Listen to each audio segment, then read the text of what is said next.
దేశంలోని ఎస్సీ ఎస్టీల సమస్యల పరిష్కారం కోసం రేపు ఢిల్లీలోని జంతర్ మంతర్ దగ్గర ధర్నా చేస్తున్నట్లు ప్రకటించాయి దళిత గిరిజన సంఘాలు. అంబేద్కర్ 125వ జయంతి సంవత్సరం సందర్భంగా ప్రత్యేక పార్లమెంటు సమావేశాలు నిర్వహించి ఎస్సీ ఎస్టీల సమస్యల పరిష్కారానికి కృషి చేయాలని డిమాండ్ చేశాయి.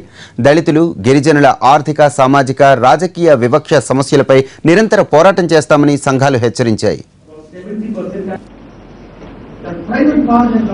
125 సంవత్సరాల బర్త్ యానివర్సరీ సందర్భంగా డాక్టర్ బాబాసాహెబ్ అంబేద్కర్ యొక్క బర్త్ యానివర్సరీ సందర్భంగా పార్లమెంట్లో దళితుల సమస్యల మీద ప్రత్యేకమైన చర్చ చేయాలి, ప్రత్యేక సమావేశం నిర్వహించాలని చెప్పి కూడా సమావేశం కోరుతుంది. వీటన్నిటి మీద ఈరోజు చర్చించి రేపు పార్లమెంటు ముందు ధర్నా కార్యక్రమం కూడా చేయబోతున్నాం. ఆ తర్వాత దేశవ్యాప్తంగా ఉండే దళిత సంఘాలు, అలాగే దళితుల సమస్యల మీద పనిచేస్తున్న మేధావులు, సంస్థలు వీటన్నిటిని సమీకరించి ఒక దేశవ్యాప్తమైన ఉద్యమాన్ని కూడా నిర్వహించాలని చెప్పి ఆలోచిస్తున్నాం. దానికి సంబంధించిన వ్యూహాన్ని కూడా ఈ సమావేశంలో ఖరారు చేయబోతున్నాం.